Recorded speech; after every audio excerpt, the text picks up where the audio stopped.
Hello, my name is Zach and I've received an offer to study physics at Corpus Christi College, Oxford. I'd like to share some details of the process I went through to receive an offer and the things that I think helped me. At the end of Year 12, I knew I wanted to try to get a place at either Oxford or Cambridge to study physics, but I also knew I didn't want to move far from home for university. I therefore had a preference for Cambridge, which was easier to travel to.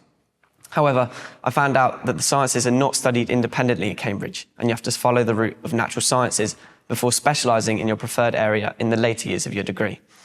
So for me, as someone who only does one science A-level, I would have had to take modules in natural sciences at Cambridge, which I personally didn't think that I would have enjoyed. Thinking about the application and interview process, I knew that this also meant I would have to research these modules to force a genuine interest for natural sciences during the interview process. Also, more importantly, if I did get a place, I knew this meant I would have to actually study these modules in the early years of a natural sciences degree. All this pointed to the fact that Cambridge wasn't the right option for me. Having talked with the post-18 team at school, I decided to apply to Oxford instead for a pure physics course. It was good that I made this decision at the end of Year 12, so I could make good use of the summer to prepare for the Oxford entrance test, the PAT test, as it is a different test to the one which is for Cambridge.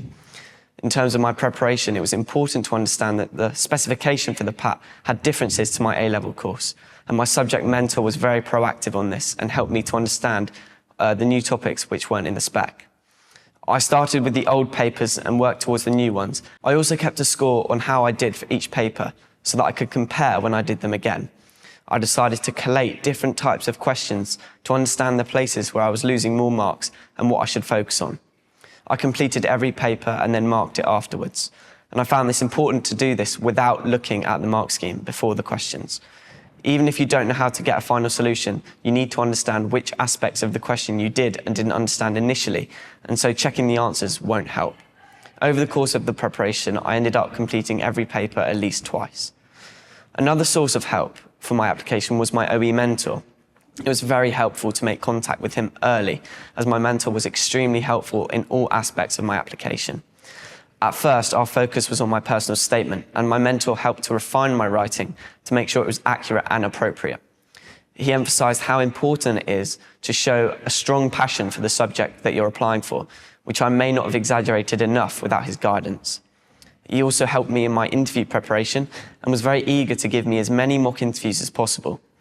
This allowed me to be interviewed by someone who had only done their interview a few years prior and so was very up to date on how they operated. It was great practice and I was very grateful for his dedication. I had 3 interviews at Oxford spread out over the course of a week, 2 for Corpus Christi and 1 for St Peter's. I actually didn't start preparing for my interview until after the PAT. However, I would recommend starting as soon as the tests finish, even though it's difficult to prepare for something, not knowing if you'll be invited for it. It is important to prepare nonetheless because in the end I had less than a week's notice for my interview date and that wouldn't have been long enough to prepare. A good way to practice for the interview process is to speak your thoughts aloud, and I would encourage practicing this throughout your preparation if you aren't already confident at it. A lot of the interviews also run online now, so I would practice with the online software when you can. Overall, the process was not easy, but with good preparation and an early start, it is manageable. I wish anyone thinking about applying to Oxford and Cambridge good luck, but if it isn't the right option for you, then don't force your application, as there are so many good universities to pick from too.